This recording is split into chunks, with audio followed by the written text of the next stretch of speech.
My name is Sienna Adler, and 5 months ago, I was the lead developer at a tech startup in Seattle called Ethercore, one of those flashy AI companies trying to change the world.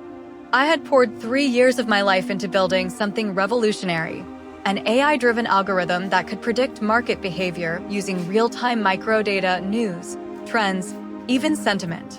To put it simply, it could see the future, financially speaking. And I built it, from the ground up, line by line.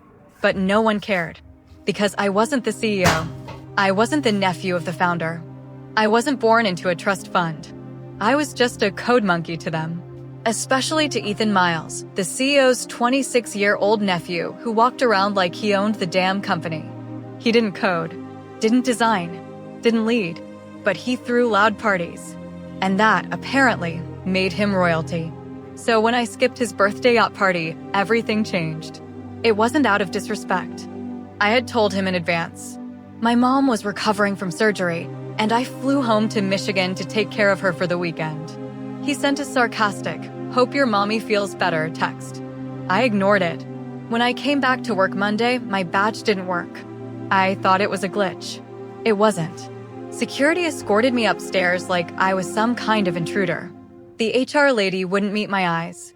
And then Ethan waltzed in with his smug little smirk. He said, loud enough for everyone to hear, "We're restructuring. And frankly, Noah, you never really fit the culture here. This is a work hard, play hard environment, and you clearly don't know how to play." I stood there in shock. No warning, no explanation, just gone. What stung most? The algorithm I built, my algorithm, was now their property. Because I'd signed an ironclad IP agreement 3 years ago. They could rename it, slap Ethan's name on it, and cash in. And they did. They called it Orion. Within 2 months, Orion was all over Bloomberg and TechCrunch. It was being pitched to hedge funds, defense firms, and VCs. People were saying it could change the financial industry forever. And in every interview, Ethan took full credit. He said he assembled the vision and handpicked a team of brilliant engineers who brought it to life. He never wrote a single line of code. I watched him lie on national television while my bank account hit zero. I was bitter, broke, angry, but I wasn't done. Not even close. That's when I got an email from someone I hadn't heard from in years. Tessa Green. She was a data scientist I'd worked with back in grad school. Someone I trusted more than anyone. Tessa had walked away from big tech 2 years ago to work in ethical AI. Her subject line? "You built Orion." But I know the truth. Let's talk. And just like that, the fuse was lit. Because I wasn't going to fight Ethan in court. I was going to outsmart him and take everything back. The next morning, I walked into HR and sat across from a woman who couldn't even look me in the eye. She slid a piece of paper toward me with a bland smile and said, "As discussed with Mr. Brandon, this is your final notice. Effective immediately." I stared at her. Not in shock, I'd already cried last night, but in disbelief at the absurdity. 8 years. 8 years of building the company's infrastructure from the ground up. I'd written code that saved millions in licensing fees, designed systems that kept our data safe from 3 cyber attacks. I'd trained 5 teams, launched 2 automation projects, and filed the original white paper that sparked the idea behind Novalogic, the very AI platform Brandon now wanted to claim as his vision. And my crime? Not showing up to a party. I stood, nodded once, and walked out without a word. But before I stepped out the door, I glanced down at my phone. There it was.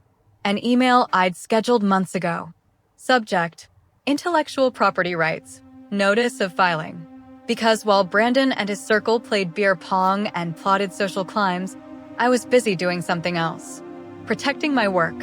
3 years earlier, I'd started building something on the side. Not to betray the company, but because I saw how fragile our core systems were. Brandon kept pushing for speed and flash, but I wanted substance, precision, security.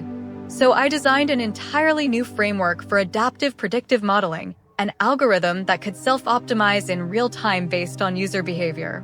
My mentor at MIT once called it decades ahead. And quietly, legally, I patented it under my own name. Back then, I wasn't planning revenge. I just wanted to build something that mattered. But now I had nothing left to lose and everything to prove. I moved into a tiny apartment outside Seattle, sold my car, lived off canned soup and instant noodles, while Brandon celebrated revolutionary advances built on fragile code and marketing spin. I locked myself in and worked 16 hours a day, perfecting the algorithm. And here's the thing about hitting rock bottom. You stop caring what people think. You stop apologizing for being smart. You stop playing small. 6 months later, I launched Neural Splice, a stealth mode startup built entirely on the algorithm Brandon never even bothered to ask about. I didn't announce it. I didn't seek investors. But word travels fast in Silicon Valley. A week after launch, we got our first pilot client, a fintech firm desperate to lower fraud detection latency. My system brought it down from 42 seconds to 3 milliseconds. Then came a healthcare company, then a defense contractor, then a quiet visit from someone at the Department of Energy. By the end of the year, Neural Splice wasn't just doing well. It was a quiet storm, sweeping up government contracts and AI research grants like candy. And all the while, Brandon was on LinkedIn posting motivational quotes and flexing his new penthouse. He had no idea I was the one licensing him back-end code through shell providers at triple the rate. He was literally paying me to outgrow him. 2 years later, I walked into the Future Tech Summit in San Francisco, badge in hand, custom suit, a name people now recognized. Brandon was on the speaker list too. I sat in the front row. He didn't recognize me at first, but when our eyes met, his smile froze. The moderator introduced him as the visionary behind Novalogic, and I laughed out loud. That's when the moderator paused and said, "Actually, funny story. Our next speaker has a slightly different version of that history. Please welcome Dr. Arya Jameson, CEO of Neural Splice." The room went dead quiet. Brandon looked like he'd seen a ghost. I walked up slowly, calm, confident, and then I began. I was once told I was replaceable, that I didn't play the game, that skipping a party was more important than years of loyalty, innovation, and sleepless nights. The audience leaned in, but what they didn't know was that I wasn't building for the company. I was building for the future. I unveiled the Neural Splice architecture, shared test results, live demos, and finally pulled up one last slide, currently valued $940 million. Brandon's face drained of color. After the event, people swarmed me. Investors, founders, students. "Brandon?" He tried to corner me in the hallway. "You ambushed me," he hissed. "You humiliated me in front of the board." I looked him dead in the eye. "You fired me over a party, Brandon. That was your choice. Everything after that? I just gave you what you asked for."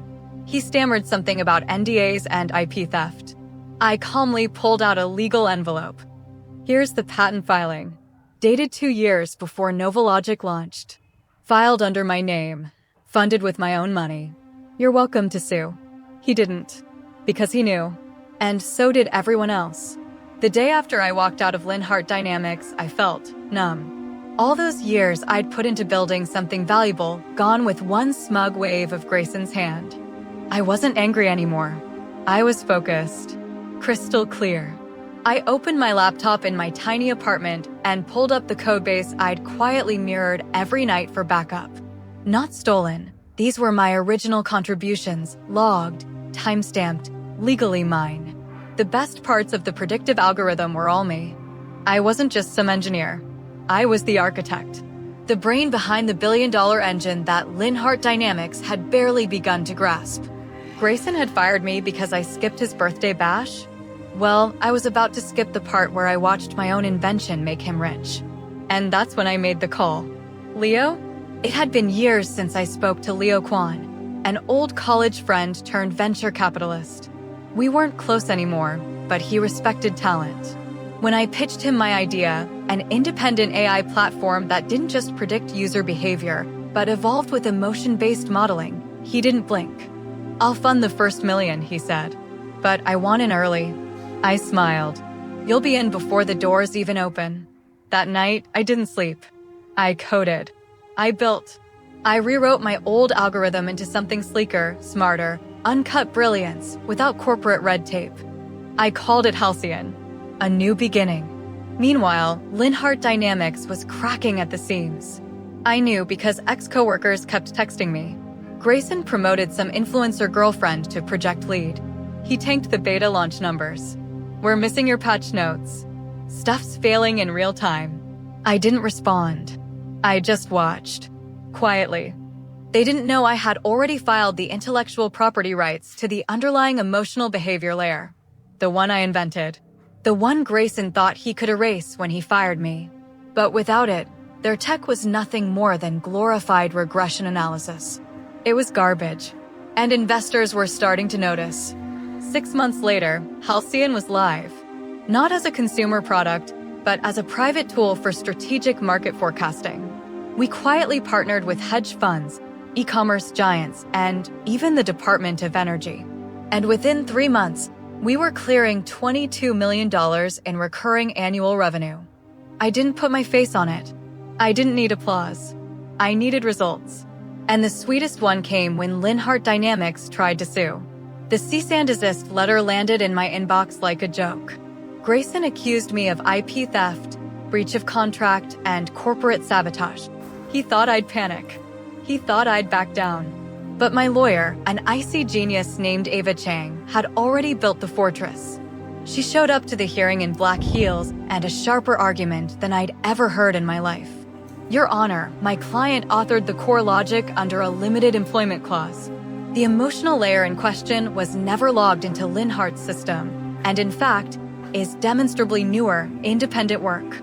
The court ruled in our favor. Linhart Dynamics had to retract its accusations publicly. Grayson looked like a fool, but that wasn't the end. That was the opening move. Because now I had the attention of Linhart's board. They weren't dumb, just blind.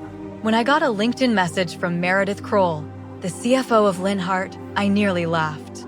Would you be open to a conversation about strategic acquisition? Of course I would. I invited them to the Halcyon office. We didn't meet in a boardroom. We met in our experience room. Floor-to-ceiling projections, predictive modeling visualized in real time. Grayson was there too. He tried to act calm, but the moment he saw me, color drained from his face. I thought you were fired. I smiled. You thought wrong. The meeting lasted 2 hours. I let our lead engineer walk them through what Halcyon had already achieved and what Linhart never could, even with my original prototype. By the end, the board was silent. And then Meredith said the words I'd been waiting for. We'd like to discuss a full acquisition. We're prepared to offer equity and a controlling seat on the new board. I said nothing for a long moment. Then I leaned in. My price is $940 million. And Grayson doesn't just lose his job. He issues a public apology by name. Grayson slammed his hand on the table. This is blackmail. I didn't flinch. No, this is justice. By the end of that week, James had cleared out his office. No goodbye, no apology, no remorse. The board voted him out after a brief but brutal emergency session. Apparently, it wasn't just his petty power plays or the firing spree. There was a pattern. He'd authorized outrageous expenses, covered up mishandled contracts, and used company funds to throw that lavish party I refused to attend. The one that got me fired. The irony? It was his final straw. When I walked into the office that following Monday, the energy was electric. People clapped, cheered. Some even cried. One of the interns handed me a welcome back coffee with a note taped to it. You made us believe again. I didn't cry in front of them, but I did later. Because for the first time in my entire life, I realized I wasn't just working for something anymore. I was something. A builder, a creator, a survivor. And I wasn't going to waste it. The months that followed were a whirlwind. I led the launch of the quantum step algorithm under our new division, Phoenix AI. The same algorithm James once mocked, buried, and tried to erase. Now, we had investors tripping over themselves to license it. Government contracts, medical partnerships, predictive modeling firms. It was scaling faster than anyone predicted. By Q3, the valuation crossed $940 million. But for me, it wasn't about the number. It was about who I'd become. One morning, I got a LinkedIn message from James. Congratulations. You won. Happy now. That was it. No sincerity. Just that old bitterness dressed as a question. I didn't reply. Instead, I sent a silent thank you into the universe. Because if James hadn't fired me, I would have stayed small, safe, afraid. But his cruelty forced me to rise. He tried to take everything from me. And in doing so, he gave me more than I ever dreamed possible. A year later, I was invited to speak at a Women in Tech conference in San Diego.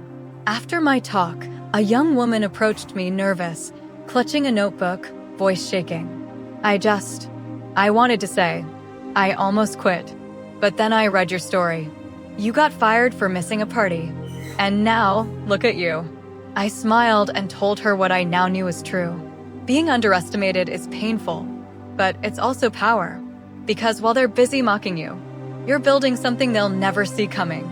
Back in New York, I walked past the same corner coffee shop where I once cried into a half-empty cup after being fired. The barista recognized me. Hey, you're the algorithm lady, he shouted with a grin. I laughed. Guess I am. He handed me my latte. No charge. You're an inspiration, you know that. I walked out, coffee in hand, heart full. It had taken everything. The humiliation, the betrayal, the sleepless nights. The breakdowns, the empty fridge, the whispered doubts. But in the end, I won. Not out of revenge, but because I finally believed in what I had built. And no one, not a spoiled CEO's nephew or a broken system, could take that away again. They fired me over a party, but I built an empire. And now, they watch from the sidelines.